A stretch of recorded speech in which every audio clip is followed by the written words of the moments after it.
تو اللہ تبارک و تعالیٰ کی شان ذات اقدس عجیب و غریب ہے کہ دعائیں بھی خود قبول کرتا ہے، عطا کرنے والی بھی وہی ذات ہے، دینے والی بھی وہی ذات ہے، اور سکھانے والی بھی وہی ذات ہے۔ السلام علیکم ورحمۃ اللہ وبرکاتہ۔ ڈیئر ویورز، آج ہمارا موضوع ہے مسنون دعائیں اور اس کے فوائد۔ مسنون دعائیں کیا ہے؟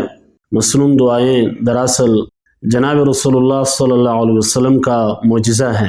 مسنون دعائیں جناب رسول اللہ صلی اللہ علیہ وسلم پر اللہ تبارک و تعالیٰ کی طرف سے الہام ہے۔ مسنون دعائیں علوم کا ایک جہاں ہے، علوم کا ایک سمندر ہے۔ اگر ہم مسنون دعاؤں کو غور سے پڑھ لیں اور اس کے مفہوم پر نظر رکھیں اور اس کے حکمتوں پر اور اس کے فوائد پر ہم اگر ایک نظر ڈالیں اور ان دعاؤں کا جائزہ لیں تو دراصل یہ دعائیں علوم کا ایک سمندر ہے اور علوم کا ایک جہاں ہے۔ انسان اپنی ذاتی سوچ اور اپنی ذاتی عقل سے ایسی دعائیں مانگ نہیں سکتا۔ دراصل یہ اللہ تبارک و تعالیٰ کی طرف سے الہام ہے۔ جناب رسول اللہ صلی اللہ علیہ وسلم کی رسالت اور نبوت کے لیے صرف اور صرف یہ دعائیں کافی ہیں۔ جناب رسول اللہ صلی اللہ علیہ وسلم کو اللہ تبارک و تعالیٰ نے یہ دعائیں سکھائیں اور جناب رسول اللہ صلی اللہ علیہ وسلم نے خود یہ دعائیں پڑھی اور امت کو بھی تلقین کی کہ آپ لوگ بھی یہ دعائیں پڑھا کریں۔ اس لیے اس امت کو یہ دعائیں سکھائی کہ امت ہر نئی حالت میں اللہ تبارک و تعالیٰ کی ذکر کرے اور ان کے دلوں میں اللہ کی یاد اور اللہ کا ذکر پیوست ہو۔ جناب رسول اللہ صلی اللہ علیہ وسلم نے امت کو اکثر اعظم نسخہ فرمایا، بتایا، اللہ تبارک و تعالیٰ کے ساتھ تعلق قائم رکھنے کا ایک نسخہ بتایا۔ وہ نسخہ یہی ہے کہ ہر وقت انسان کے دل میں اللہ کی یاد ہو۔ اللہ تبارک و تعالیٰ کی یاد انسان کے دل میں اس وقت ہو سکتی ہے کہ ہر وقت انسان اللہ تبارک و تعالیٰ سے کچھ مانگے، اور مانگنے کا طریقہ جناب رسول اللہ صلی اللہ علیہ وسلم نے انسان کو بتایا۔ تو انسان جب بھی کوئی نیا کام شروع کرے، ہر نئی حالت میں انسان کو اللہ تبارک و تعالیٰ کی یاد ہونی چاہیے، اللہ تبارک و تعالیٰ کا ذکر ہونا چاہیے۔ تو یہ مسنون دعائیں اس لیے جناب رسول اللہ صلی اللہ علیہ وسلم نے امت کو سکھائیں کہ آپ لوگ ان دعاؤں کو پڑھا کریں تو اللہ تعالیٰ کی یاد آپ لوگوں کے دل میں پیوست ہوگی اور اللہ تبارک و تعالیٰ کے ساتھ ایک تعلق قائم ہوگا۔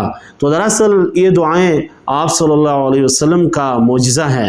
جناب رسول اللہ صلی اللہ علیہ وسلم کی نبوت اور رسالت کے لیے صرف اور صرف یہ دعائیں کافی ہیں۔ اگر ہم ان دعاؤں کا بغور جائزہ لیں اور ان دعاؤں پر سوچ لیں اور اگر ہم ان دعاؤں کے حکمتوں پر اور فوائد پر ایک نظر ڈالیں، یہ دعائیں دراصل جناب رسول اللہ صلی اللہ علیہ وسلم پر اللہ تبارک و تعالیٰ کی طرف سے الہام ہوئی ہیں۔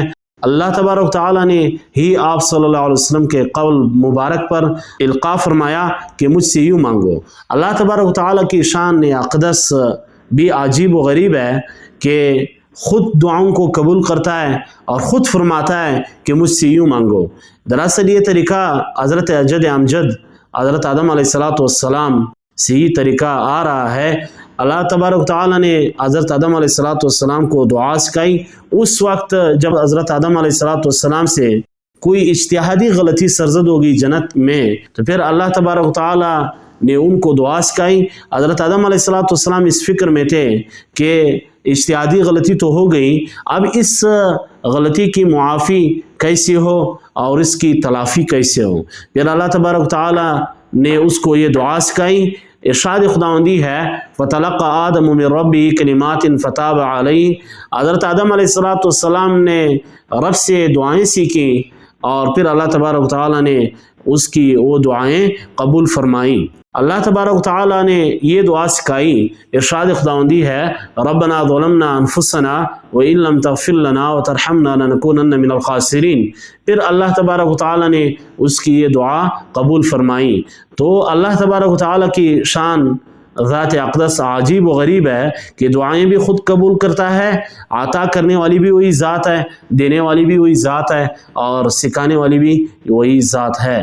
تو اس امت پر جناب رسول اللہ صلی اللہ علیہ وسلم کا ایک عظیم احسان ہے کہ انہوں نے یہ دعائیں خود بھی پڑھی اور امت کو بھی سکھائیں کہ آپ لوگ یہ دعائیں پڑھا کریں تاکہ اللہ کا ذکر، اللہ کی یاد آپ لوگوں کے دل میں پیوست ہو اور رب العرش العظیم کے ساتھ آپ لوگوں کا ایک تعلق ہو۔